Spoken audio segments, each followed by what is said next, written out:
né? É sempre uma alegria retornar, porque o retorno significa que as pessoas gostam da gente, né? Então a gente fica feliz porque nós estamos aqui como amigos, amigos porque a minha esposa está comigo aqui, então amigos, né? Porque na realidade o que nós fazemos não é ensinar, não é pregar, a gente está aqui estudando e conversando, porque ela está falando da primeira vez, eu estava me lembrando que o nosso grupo acontece muito, mas muito, aqui deve acontecer também, né? Chegar muita gente a primeira vez. E como a nossa casa é aberta, os estúdios são abertos, então as pessoas chegam logo no estudo, aí a primeira coisa que começa a ver, pergunta assim, mas por que vocês convidam pessoas de fora para fazer palestra? Aí a gente tem que explicar, né? Por que isso? Começou desde Kardec, ele fala isso nas suas obras, em obras póstumas ele coloca isso com tanto fervor que ele diz que as casas deveriam pagar as viagens dos expositores para que conhecessem os grupos, que os grupos se confraternizassem. Então o que nós estamos fazendo aqui é uma confraternização, porque o próprio codificador falou isso. Só que naquela época eles não falavam palestra, igual a gente fala, né? Exposição, era discurso. Ele ia nas cidades fazer discurso, Leon Denis ia nas cidades fazer discurso, e nós, metidos que somos, saímos por aí fazendo discurso, palestra, né? Exposição, aí a gente diz que foi Kardec que mandou, né? Mas essas pessoas que chamam.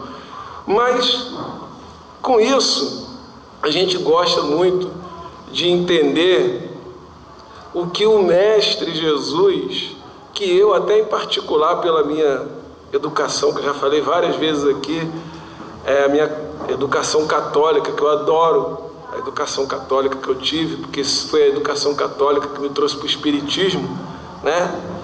E então eu gosto de entender Jesus não como o meu Salvador, como eu fui educado, né? Mas como o meu mestre, como eu digo, como eu sempre gosto de dizer. Ele é o meu mestre, ele é meu guia.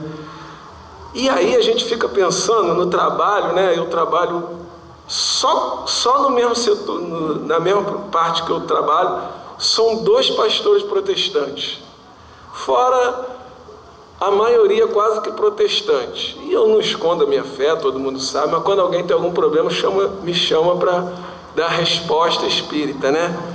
E uma das coisas que eles não aceitam que eu falo, ou que a gente tenta conversar, é que a vida de Jesus não se resume somente àquela coisa religiosa da salvação, e que a Bíblia, como eles dizem, não pode ser estudada à luz da história. Aí arruma uma confusão comigo, né? Eu falo, como assim? O Antigo Testamento é a história do povo judeu. Existe a parte mediúnica, claro, os 10 mandamentos, dali para lá é tudo história do povo judeu e uma lei para que aquele povo andasse.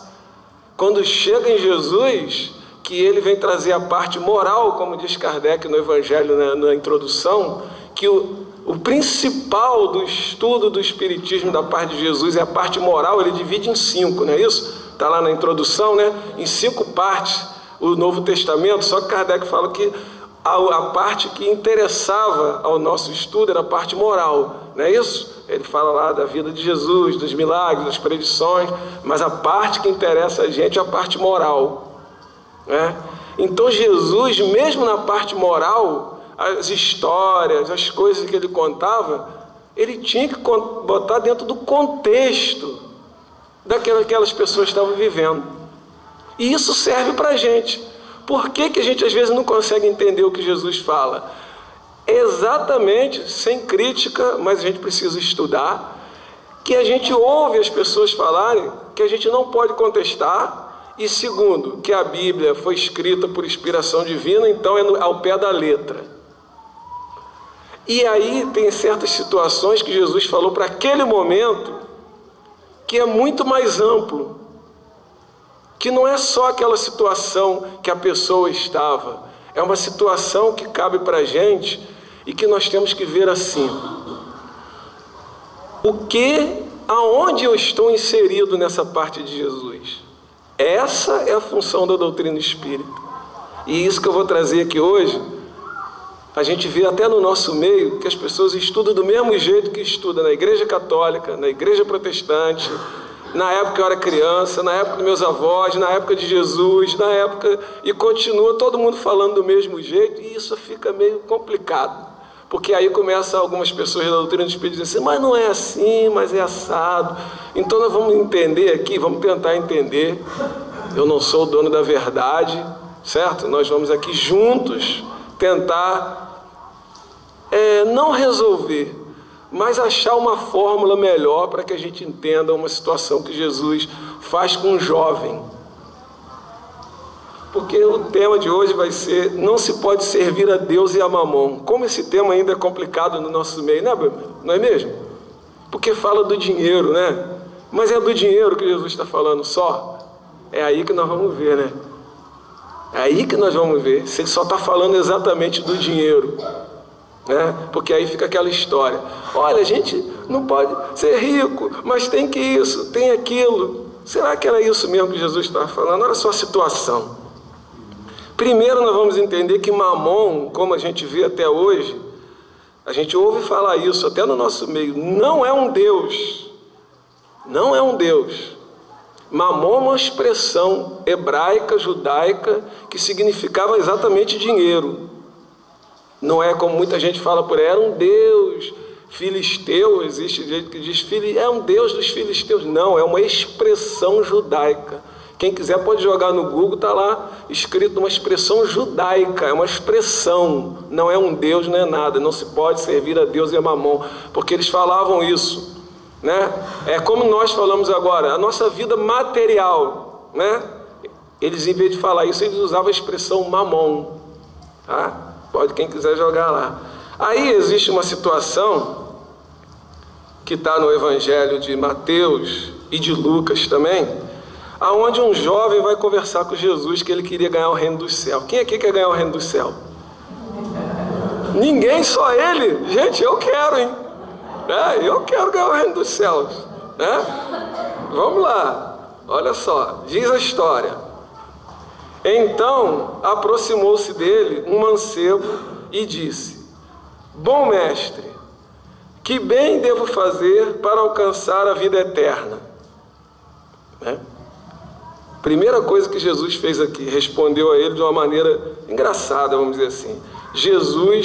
Aí respondeu Jesus, por que me chamas de bom? Olha só, quando me chamam de bom eu adoro. Jesus nem isso queria ser chamado, né? Eu já começo a assim, já não vou ganhar o reino do céu. Eu não vou ganhar, né? Porque eu gosto de ser chamado de bom. Jesus disse logo, quem é bom? Bom é o Pai. Mas engraçado, o mestre ele não reclamou não, né?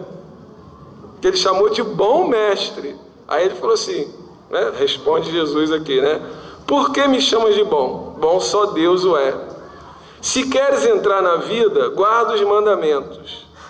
Aí, acho que era Sérgio que estava lá, pergunta para Jesus, que mandamentos? Diz ele, retrucou o mancebo, né?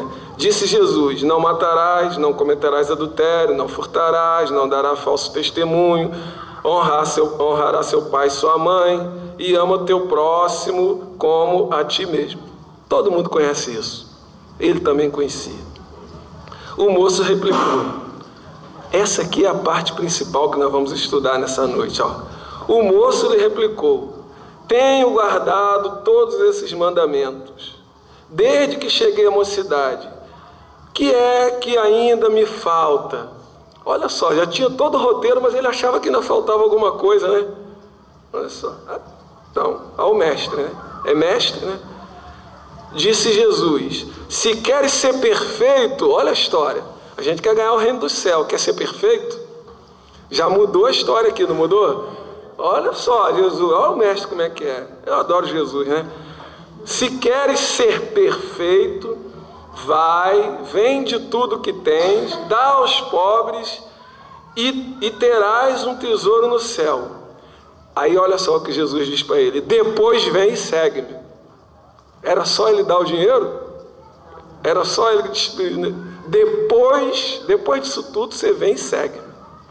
Aí tem lá aquela parte que nós vamos deixar para lá, mas eu vou ler porque é o final, né? Aí diz assim: quando essas palavras, ouvindo essas palavras, o moço se foi, tocado, todo tristonho, porque possuía grandes haveres. Jesus disse então a seus discípulos: digo-vos em verdade que bem difícil é um rico entrar no reino dos céus. Ainda uma vez vos digo, é mais fácil que um camelo passe no buraco de uma agulha do que entrar um rico no reino dos céus. Nós não vamos entrar nessa parte de buraco de agulha, de camelo, que não é o nosso objetivo da noite. O objetivo aqui é o seguinte, é essa parte aqui. O ser perfeito e o que Jesus diz que ele tem que fazer, que é doar tudo que ele tem, dar aos pobres e depois segui-lo. E nós não vamos falar dessa parte do rico, de entrar no camelo, que nós vamos dividir isso, que não é bem assim, que aí quando a gente começa no estudo, o cara fala, então o rico não vai para o céu, eu tenho que morrer pobre? Aí a doutrina, aí nós espíritos, não é bem assim, né? O dinheiro é isso, o dinheiro é para usar, mas não era isso que Jesus estava só falando. Não era isso. O que Jesus estava dizendo para aquele rapaz ali? Ele tinha uma vida boa. A vida boa que eu quero dizer, porque ele seguia os mandamentos. Não seguia? Ele não matava ninguém, ele não roubava ninguém, talvez nem olhava para a mulher do próximo, que às vezes a gente olha, né? Nem olhava. Tudo honrava o pai e a mãe, mas ele sabia que faltava alguma coisa. Ele mesmo sabia. E Jesus mais ainda.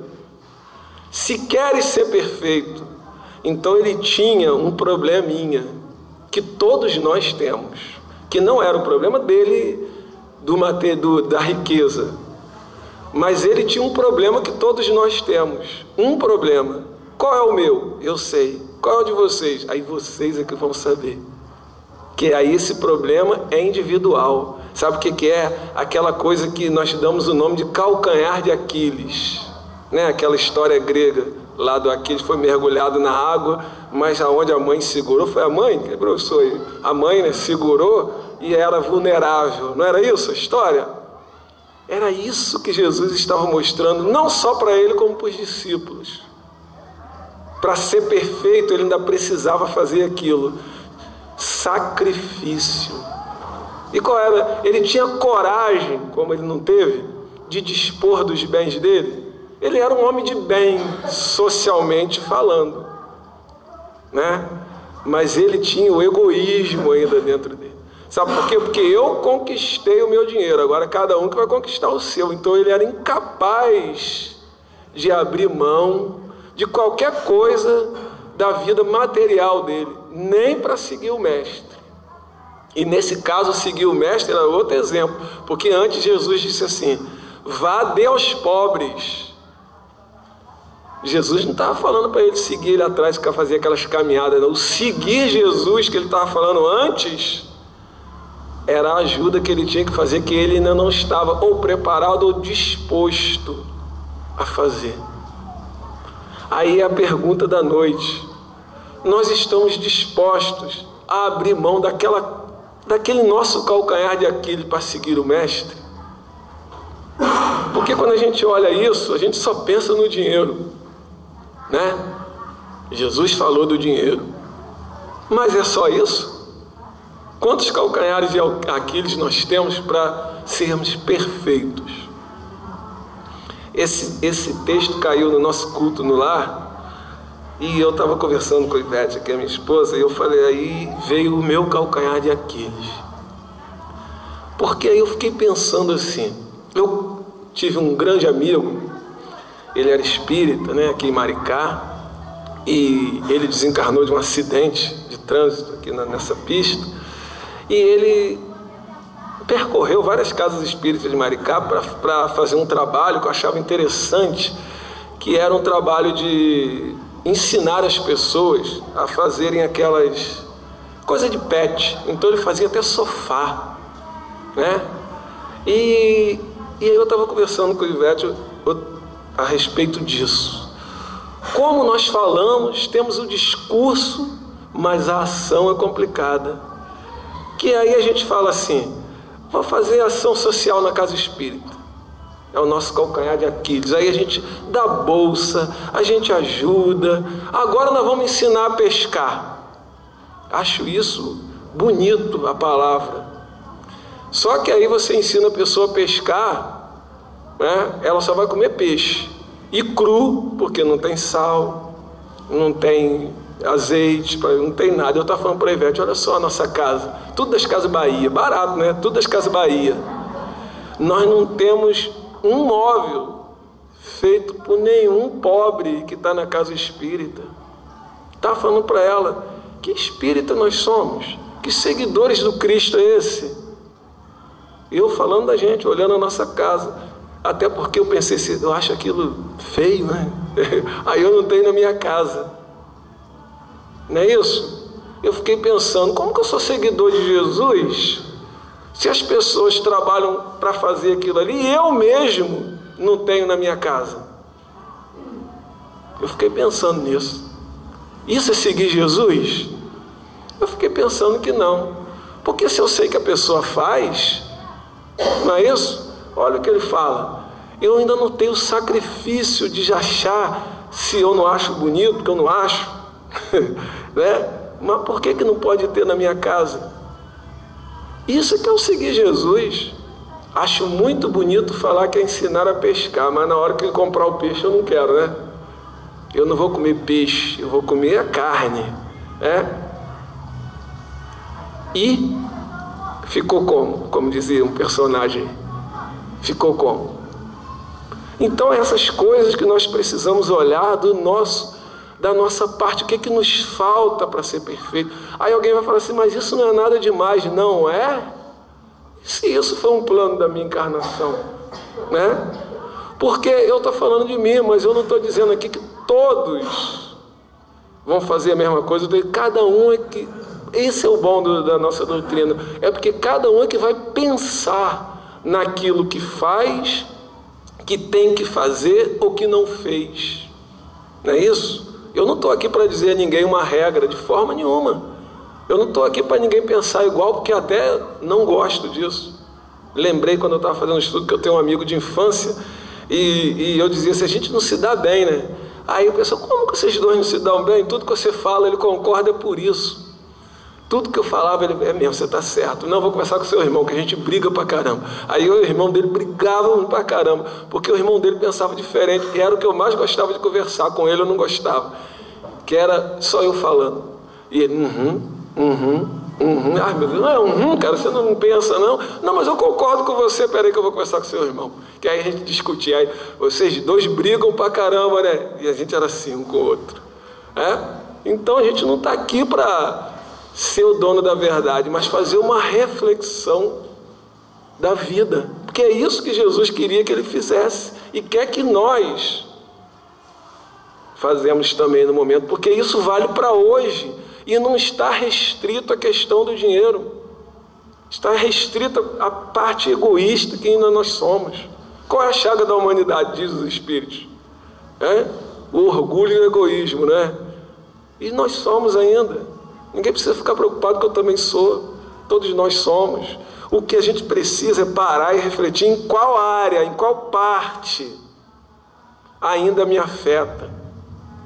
Aí eu lembrei também de uma parte. A minha cunhada, o meu irmão teve um problema de saúde, até falei aqui uma vez, né? E ele ficou internado, foi até uma época de Natal, né? Fez uma cirurgia de 7 horas e depois dessa cirurgia ainda deu uma complicação. Quase na noite de Natal ele teve que voltar para uma cirurgia de emergência e ele ficou com uma bolsa, né, do lado, de colostrum. Levou uns 4 anos para fazer aquela cirurgia e nesse problema que ele teve, ele ficou diabético. Na nossa família não tem, mas pelo, né, que aconteceu com ele, deixou ele diabético. Então depois que ele fez a cirurgia de reconstrução, aquela ferida, aquele buraco onde estava o negócio, não sarava. não sarava. Inclusive, depois ele teve uma internação por causa disso. E aí, tem uns 2 anos, né, velho? Nós descobrimos, 1 ano e pouco, né? Que nós descobrimos, a minha cunhada descobriu um câncer. Tá? Fazia 2 anos que ela descobriu um câncer. E foi lá, descobriu por acaso. Mas olha, o meu irmão já tinha retornado à doutrina espírita. Agora eu preciso trabalhar porque ele disse que ele tá na moratória. Que ele foi dado uma moratória. A minha cunhada se engajou na doutrina espírita, que ela trabalha mais do que todo mundo. Gente, se vocês terem uma ideia, assim, só rapidinho. O médico está impressionado, porque o tumor não pode ser retirado, né? Ele disse que é mínimo, ela pode conviver com a vida inteira, nem desencarnar disso. Como um dia pode crescer ou não pode crescer. E ela fez 2 vezes já todos os exames clínicos. O médico falou assim, não tem nada. Porque ela se dedicou todo ao trabalho do bem. O que eu estou falando é essa questão da gente entender. Ela entendeu. E o meu irmão, além de tudo, depois que ela ficou doente, ele esqueceu o problema dele. Minha mulher está aqui de verdade. Aquele buraco, vou dizer a expressão, fechou por ele mesmo. A preocupação dele com a esposa foi tanta que ele esqueceu. Um dia nós chegamos lá, a Ivete olhou para ele e falou assim, e o seu buraco? Ele sabia que sumiu? Sério, gente, tapou sozinho, não foi, velho? Sozinho. E a minha cunhada, gente, no trabalho, no bem, ela tá com o tumor pequenininho, não pôde se tirar, mas ela está numa dedicação à causa. É isso que eu estou falando, como essa coisa de nós sermos um pouco egoísta atrapalha a nossa vida. É isso que eu queria falar, como às vezes tem o calcanhar de Aquiles, essa história do domingo. Como o domingo é complicado na nossa vida, né? Eu, como fui criado, que eu trabalhei, comecei com 13 anos a trabalhar, comecei a trabalhar no domingo. Meu trabalho, eu ainda tenho que tirar plantão domingo. Eu trabalhei 12 anos de rodoviário, todo domingo eu trabalhava, né? Então, são quase 30 anos de trabalho, e os domingos fazia parte do meu trabalho, quando não era ir para a igreja, né? Quando a gente não ia de manhã, tinha que ir à noite, mas a igreja era obrigada domingo, na nossa família. Mas no dia das mães desse ano, eu liguei para minha cunhada, né? Vou ligar para minha cunhada, desejar feliz dia das mães. Meu irmão atendeu. Ana, tá aí? Não. Você não sabe da sua cunhada agora, não? Não, não sei da minha cunhada, não. Ela está na casa espírita. Ela está mais fanática e trabalhadora do que nós dois. Eu falei assim, aí os seus filhos não vieram almoçar, não? Você sabe o que ela respondeu para os filhos? Não venha no almoço, porque eu estou com as mães no centro hoje, que ela trabalha na assistência social agora. Então, dia das mães é até meia-noite. Eles vêm aqui lanchar. Precisa vir almoçar, não, que não tem almoço dia das mães esse ano, não. Se quiser, vai me encontrar lá no centro espírita. Aí aquilo me chamou a atenção, né? Porque será que que a gente tem uma caminhada maior, eu faria isso com todo conhecimento? Depois, agora eu vou ter que fazer, né? Agora eu vou ter que fazer dentro da minha casa. O exemplo, gente, né? Porque a gente pensa assim, eu vou sair domingo, eu tenho a minha família. Aí Jesus também dá um exemplo pra gente. Quando ele estava lá na casa de Pedro, que a família queria exclusividade. Os discípulos queriam exclusividade, né? Foi isso? Porque eles queriam exclusividade ali, não era nada demais. Sua mãe e seus irmãos estão aí, você vai atender eles primeiro do que todo mundo, não, né? Na realidade era isso que ele estava dizendo, Jesus já sabendo, né? Aí chega para ele e fala assim, quem é minha mãe e quem são meus irmãos, senão todos aqueles que fazem a vontade de meu pai? Naquele momento a mãe e os irmãos dele não estavam precisando dele não, quem estava precisando eram as pessoas. Não é que ele não ia atender não, é porque se é certo, diz assim, peraí, é minha mãe, passa ela na fila aí. Passa ela na fila, é o nosso egoísmo ainda. Aí a gente diz assim, mas olha só, mas eu nasci naquela casa porque eu devo, então eu tenho que pagar. Mas a gente deve a todo mundo, que a gente encarna no planeta, encarna na sociedade, porque a gente deve a todo mundo para ajudar todo mundo. Não estou dizendo aqui que a gente não tem que fazer nada pela família, pelo amor de Deus. Eu falto até a casa espírita para ir à festa de aniversário, falto mesmo, porque isso também faz parte do nosso trabalho. Mas o problema é que a gente tem que rever se é sempre, a necessidade é sempre, se aquela pessoa está realmente precisando de mim, como ele diz ali. Então a gente precisa rever alguns conceitos. É só isso. Se eu seguir Jesus, realmente é isso, não é? É isso que a gente precisa entender, o que o mestre está falando. Aí eu não estou dizendo que é para todo mundo. Cada um tem suas dificuldades.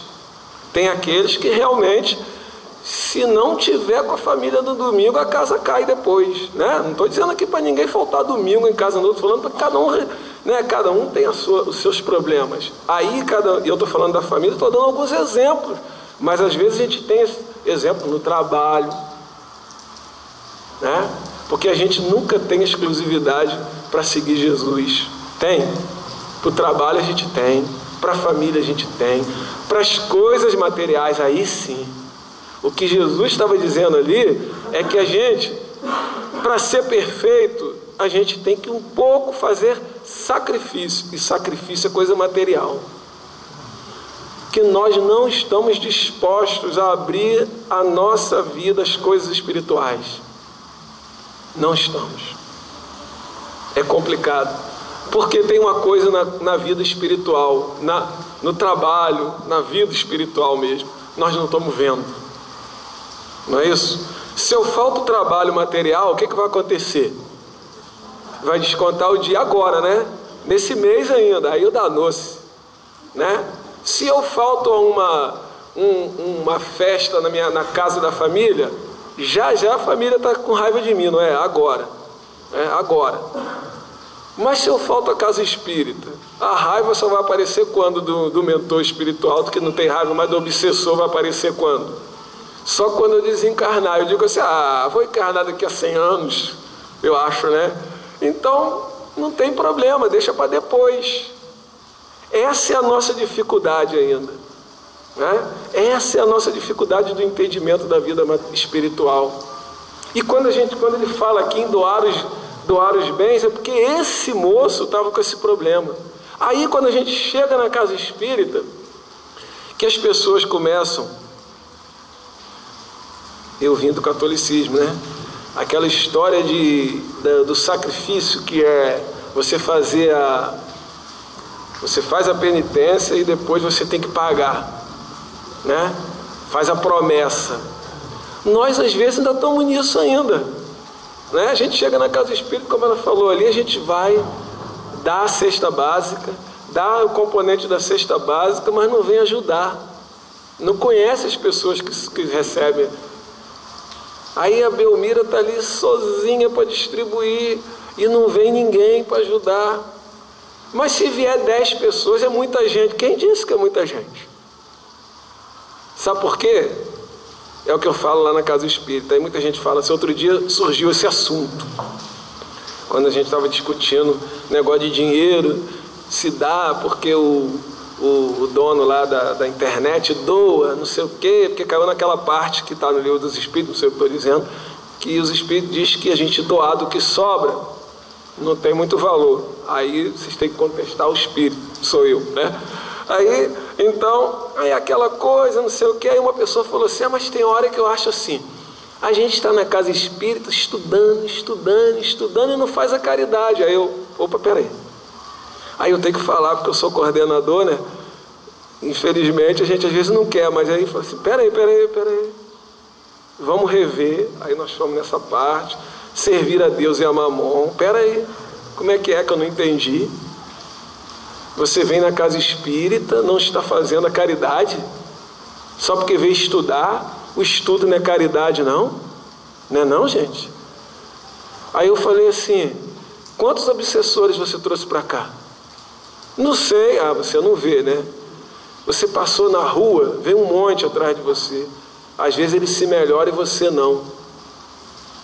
E quando a gente chega no plano espiritual, tem um monte às vezes esperando a gente não sabe por quê.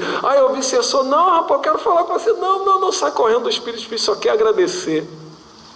Porque eu vim na casa espírita, ele entendeu o que eu não entendi. Ele chegou àquilo que Jesus falou ali. Não a perfeição absoluta, mas ele entendeu que era um pouco a perfeição. Lembra de Lázaro, que está aqui também nesse? Está nesse texto. De Lázaro, o pobre e o rico. Não é? Das migalhas, está ali. Nesse trecho mesmo, não servir a Deus é mamon.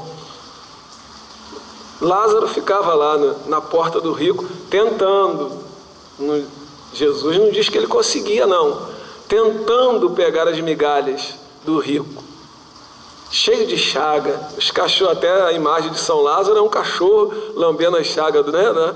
É a imagem que está na Bíblia, que Jesus conta essa história, que isso é uma historinha, uma parábola.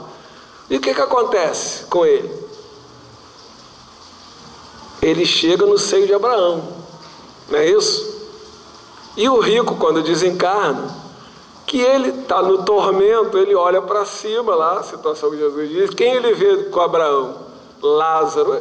Olha só, aí o pastor protestante diz para mim, olha, esse negócio de conversar com o Espírito não existe.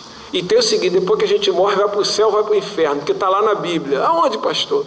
Está lá, a história de Lázaro e do rico, você não pode, um vai para o céu, vai para o inferno. Espera aí já é o contrário. O entendimento que eu tenho é que a gente pode se comunicar, não é isso? Que ele viu Abraão, a consciência dele continuou, é ou não é? Porque o que ele diz para Abraão, o rico? Quem lembra? Está aqui? Vou ler não, quem lembra? Ele diz assim, pai Abraão, manda Lázaro vir aqui molhar a minha língua. O que Jesus quis dizer com isso ali? O egoísmo dele foi com ele para o plano espiritual. O que ele fez? Lázaro, vem aqui botar... Ainda mandou o pai Abraão fazer isso, ainda deu ordem a Abraão ainda. O orgulho, o egoísmo, a vaidade dele, se achando, como dizia na minha época aí, né? Agora não sei como é que fala mais, a juventude. Ele ainda se achava no plano espiritual, não morreu, vai para o céu, vai para o inferno. Você não leva consciência. Ué, então o que o rico fez lá no plano espiritual? Foi pedir a Abraão, está aqui nessa parte, no servir a Deus e a mamon. Ele levou com ele aquele egoísmo, aquele orgulho de ser o rico. Lázaro tinha que descer no local de tormento dele. Aí Abraão, diz assim, entre nós existe um abismo. Que abismo é esse? É o inferno? O pastor disse para mim que era o inferno. É moral, né? Esse abismo é moral, gente. Por quê? Olha o que ele foi falar. Ele veio dizer assim, né? Sérgio ia dar um caôzinho em Abraão, né? Ele ia dizer assim, pai Abraão, tenha pena de mim. Será que alguém não pode mandar uma água? Ele ia dizer que era esse, né? Mas não, falou mais alto o que ele ainda era aqui na terra. Era isso que Jesus estava dizendo ali para aquele rapaz. Era isso que ele estava tentando ensinar para a gente. Que a perfeição se dá ao sacrifício que nós temos que fazer ainda. E nós não queremos fazer sacrifício na nossa vida. Nós queremos que tudo seja fácil. Seja fácil. Venha tudo. A gente ora, Senhor, né? A gente pede, Senhor, que eu ganhe na loteria, porque se eu ganhar na loteria eu vou ajudar o GECAL, vou ajudar um monte de gente, tem não sei quem que precisa de casa, Mas e o sacrifício de sair de casa, entrar na fila, quando a Mega Sena acumula aquela fila, aí olha, eu não vou entrar não, até isso a gente tem preguiça de entrar na fila, aí quer ganhar, quer que apareça um número, aí vão dizer agora, Sérgio mandou jogar na Mega Sena lá no Centro Espírita, né? Não, mas a gente está falando que as pessoas até quer ganhar na Mega Sena, mas não joga, né? Quer que o bilhete caia. Aí a Mega Sena da virada, né? Aquela que dá um dinheirão. Aí tem gente que fala assim, eu não fiz não, você viu a fila onde estava? Ué, mas nem para ganhar dinheiro você quer entrar na fila, cara? Tem que entrar na fila, é sacrifício. Não é? Aí parece que isso é bobagem, né? Mas a gente parar para pensar, são essas coisinhas que atrapalham o nosso progresso. Ninguém é obrigado a concordar comigo, não. Mas se a gente olhar a nossa vida, que a gente evolui todo dia, Aí a gente vai olhar assim, não, mas eu melhorei nisso, mas eu melhorei naquilo, mas eu melhorei naquilo, que a gente gosta de olhar o lado bom, que é para a gente poder progredir. É lógico, eu então só olho o lado bom, se eu for olhar o lado ruim, eu vou entrar em depressão.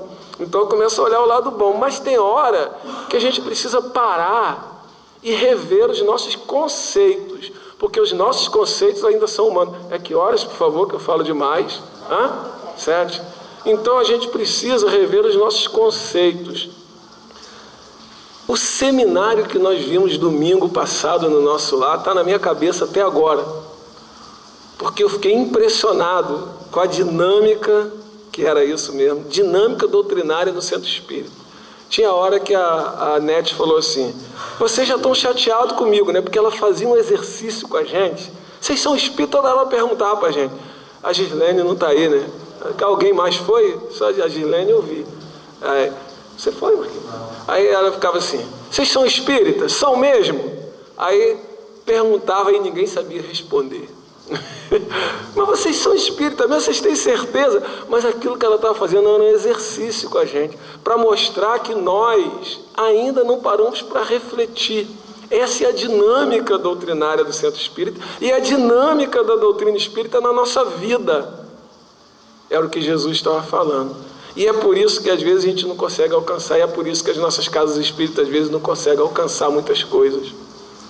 Não é isso? Porque nós estamos deixando, como diz os pastores que trabalham comigo, o mundo entrar na nossa casa espírita e na nossa casa. Nós deveríamos ser, como diz o Livro dos Espíritos na Lei do Progresso, que o espiritismo deve influenciar a sociedade. Nós estamos ao contrário. Nós estamos deixando nos levar pelo que a sociedade quer. Servir a Deus ou servir a Mamon? Nós estamos servindo a quem? Nós criamos até a expressão kardecista, que é porque senão, se a pessoa falar que nós somos espíritas, vai achar que nós somos macumbeiros. Ué, isso é preconceito, cara. Não, preconceito contra as religiões, que agora tem que se falar, né, pela lei, religião de matriz africana. Não pode nem falar mais isso, né? Mas a pessoa não pode chamar mais de macumbeiro, que é um instrumento musical. Não, eu sou kardecista. Você é kardecista? Eu não, porque quem é kardecista não é nada, não existe. Eu vou ser uma coisa que não existe. O mundo está levando a gente para essas coisas. As casas espíritas estão se tornando coisa do mundo. Ao invés de ser o contrário, as pessoas chegam para consolo na casa espírita, elas estão saindo com a mesma coisa. Porque está faltando isso aqui, a gente doar. O que Jesus estava falando ali, que ele devia doar. O que ele tinha mais que ele era pegado? Era o dinheiro. E nós? Será que nós estamos doando o nosso tempo? Será que nós estamos refletindo sobre o que nós queremos ser como espírita? Será que nós estamos nos sacrificando mesmo pelo Mestre? Porque ele sacrificou pela gente. Ele precisava ir para a cruz? Precisava ir para a cruz. A cruz foi um exemplo de sacrifício. Não é isso? Para mostrar a nossa condição. E aí, eu tenho uma amiga maravilhosa que um dia ela esteve aqui, eu não sei se ela já voltou, mas um dia ela esteve aqui comigo. O Luiz a convidou e ela não sabia chegar. E ela me ligou e eu vim aqui com ela. Ela me pegou no caminho e eu vim aqui com ela. Eu lembro disso, a Mabel Lima. Não sei se alguns estavam aqui, o Luiz eu lembro que estava. E nós temos uma amizade muito grande, muitos anos. E ela me enviou isso aqui em 2011. Antes do Raul, que eu tenho também uma paixão. O Raul teve aquele AVC em 2011, né, em dezembro. Antes dele dar o AVC, ele deu uma entrevista na revista Consolador, e eu tenho, está todo amassado, de 2011, mas eu guardo isso aqui, porque de vez em quando eu pego e leio para mim. Mas hoje eu vou dividir com vocês, né? Porque às vezes a gente não pode botar a candeia embaixo do alqueire, não é isso? Então eu estava sendo egoísta da minha parte. Então eu vou dividir com vocês uma coisa muito interessante. Raul Teixeira responde à revista Consolador, número 222. Perguntaram assim para Raul Teixeira: Muitos companheiros têm nítida percepção de que está havendo no movimento espírita a diminuição no número de companheiros realmente engajados no espiritismo, que nele assumem compromissos. Será exagero pensar que muitas pessoas, embora se afirmem espíritas, estejam dando mais atenção à vida material do que à vida espiritual? Essa foi a pergunta feita. Eu só da pergunta, eu já dei a minha resposta, sendo omitido e tudo. Tá, nós estamos dando mais atenção à nossa vida material. Infelizmente, tudo é desculpa. Porque a vida está corrida, porque agora é assim, o filho vai para a faculdade, eu não tenho tempo disso. Tudo é desculpa para a gente não fazer, porque se a gente quiser a gente faz, né? Responde ele: tal percepção corresponde à mais transparente realidade no momento humano que vive o planeta. Aliás, que se vive no planeta. O materialismo, contra cujas propostas perigosas o espiritismo chegou ao mundo, vem ganhando terreno em todos os arraiais da humanidade. Por mais lamentável que isso possa parecer, havendo as religiões na feição humana das suas lideranças assumindo acordos de complacência ou de condescendência com as insinuações mundanas do imediatismo, do lucro material supostamente justificado. Assistência, olha só, assistência social, caridade material, etc. A gente está justificando as coisas materiais porque a gente vai fazer assistência material, a gente vai fazer assistência justificativa. Das paixões diretivas, muitas vezes bastante lucrativas, psicológica e fisicamente. Acabaram por cochilar e não perceber que a hidra, está falando dos diretores, que a hidra devoradora penetrava sorrateira, mas com disposição, os nossos arraiais. Começamos a ter mais reuniões para discutir maneiras de conseguir dinheiro e haveres para a manutenção física das instituições do que para estudar o espiritismo e refletir a respeito do seu papel em nossas existências. Passaram a disputar os cargos institucionais com acirramento, a fim de administrar os recursos que angariamos, supondo poder fazê-lo melhor que os demais companheiros. E deixaram de lado os cuidados com o direcionamento espírita do nosso movimento. Essa visão imediatista do mundo em geral, sem dúvida, foi diminuindo o fervor, o ardor da fé, o que víamos em médios como Ivone Pereira e Chico Xavier. Acompanhamos a diluição da lucidez argumentativa que encontrava nos raciocínios de Deolindo Amorim, de José Herculano Pires ou de Carlos Embaçaí, apenas para citar alguns dos mais públicos, mais conhecidos servidores do Espiritismo, que com certeza, e com certeza mesmo, aí sou eu que estou dizendo, são desconhecidos pelas novas gerações de espíritas, que quando muito já ouviram algumas referências sobre eles.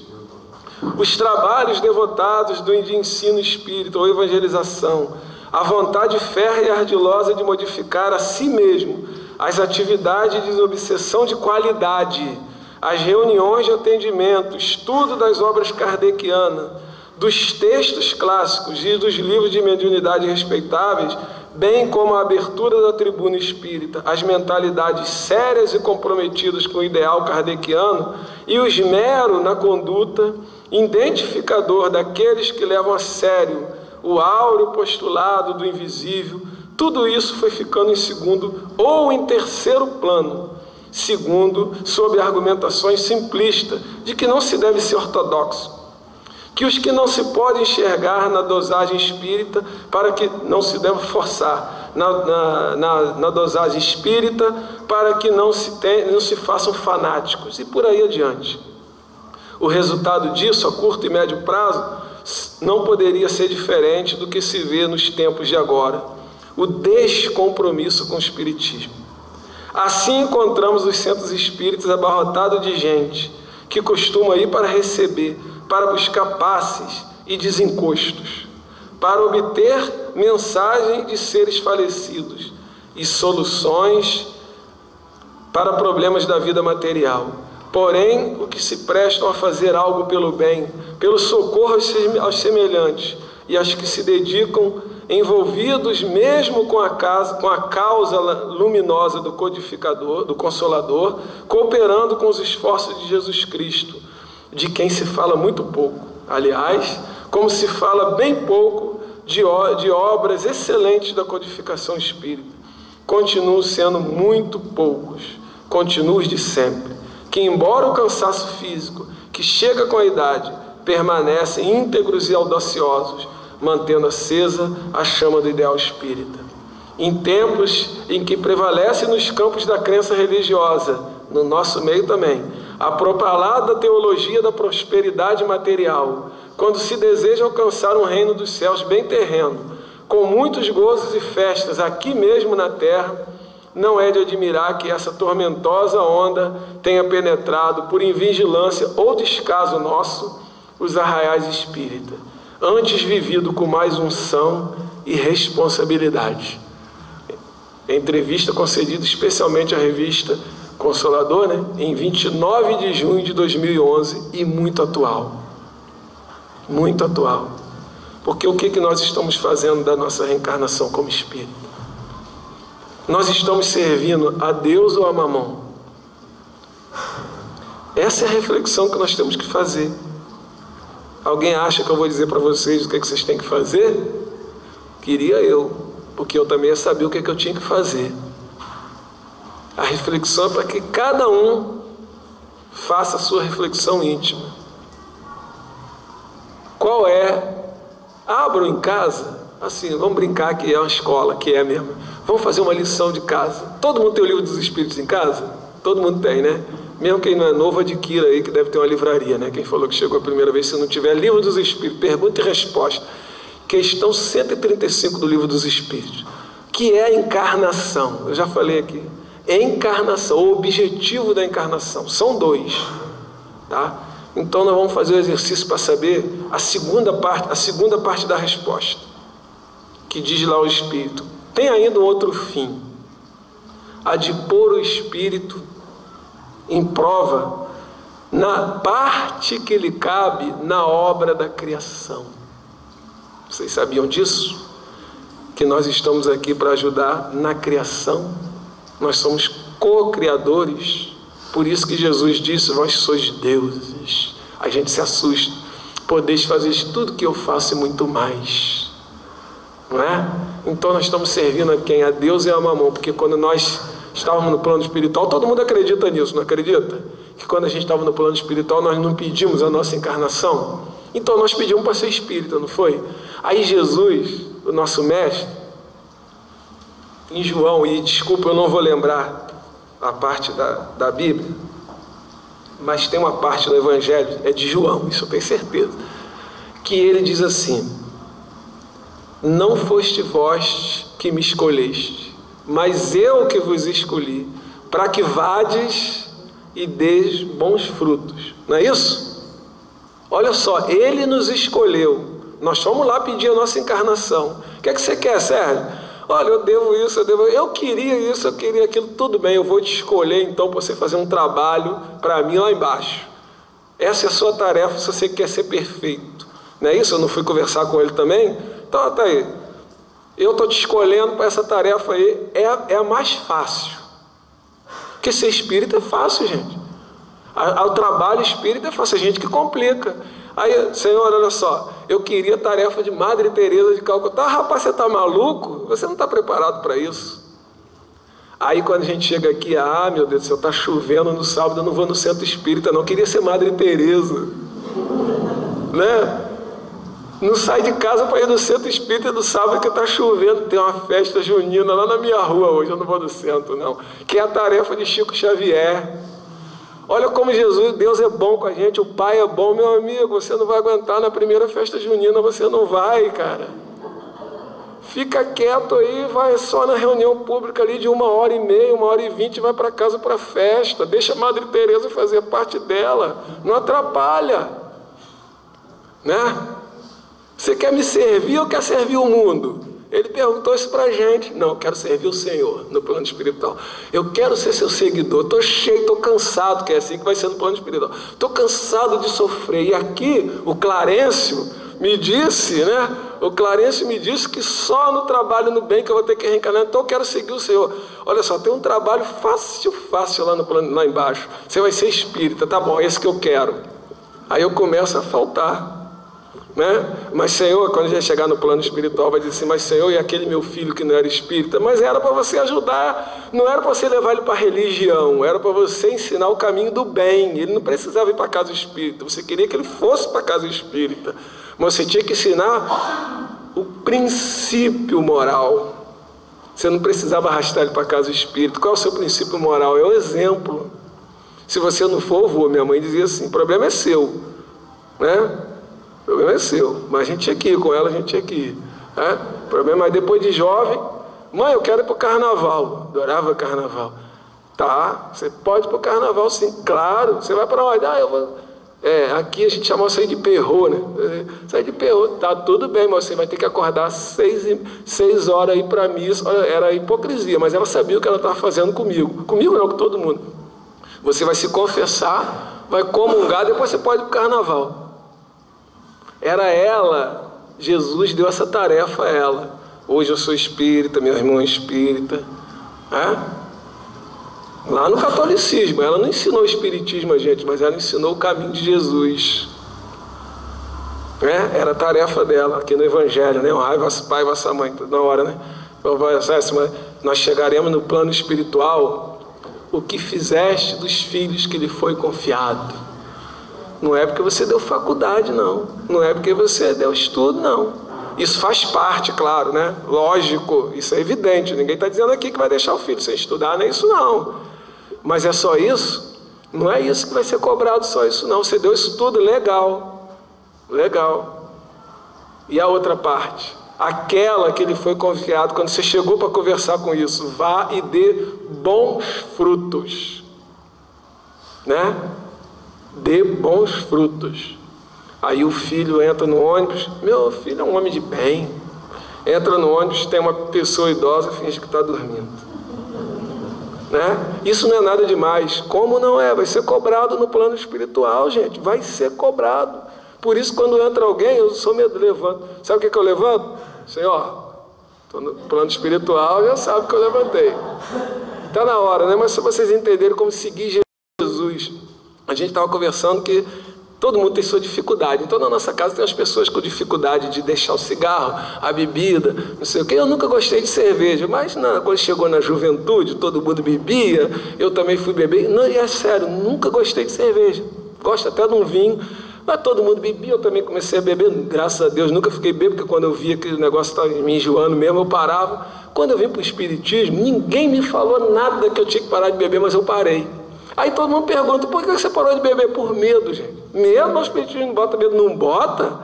Quando eu li André Luiz, que quando ele desceu na terra, que ele entrou naquela boate, tinha até uma banda dançando espiritualmente, aquele monte de gente bebendo do lado dele. Quando eu sento num bar com os colegas, a primeira coisa que eu olho é em volta: quantos espíritos tem aqui? Aí da minha parte, ninguém vai beber comigo não. Chegar no plano espiritual, essa aí ninguém vai comigo não. Quer dizer, eu acabei me melhorando. Não estou dizendo que eu sou melhor do que ninguém não, mas nessa parte, eu olho e volto mesmo. Alguém no centro espírita falou que eu não bebesse? Ninguém falou que eu não bebesse. Eu é que olho assim: opa, não, comigo não. Já faço um monte de coisa errada e ainda vou levar o álcool comigo? Não, isso eu consigo vencer. Mas é uma parte que eu consigo vencer, né? Ainda não precisei ir para o AA, mas tem gente que precisa ir para o AA. Gente, passei 1 minuto, até 7, né? Então vocês me desculpem. E é o que eu vou dizer de novo: ninguém é obrigado a concordar comigo. Pelo contrário, não quero nem que vocês concordem comigo, porque os espíritos, Kardec discutia com os espíritos, né? Tinha hora que eles falavam assim: mas eu já não te disse isso, cara, né? Então, vamos refletir. Não é receita de bolo. Cada um vai pensar qual a parte que lhe cabe na obra da criação. Aí nós vamos dizer se somos perfeitos ou se não somos, se nós podemos realmente servir a Deus ou a Mamon. E que, claro, o Pai esteja ao nosso lado e que Jesus seja sempre o nosso guia e o nosso modelo. Muito obrigado.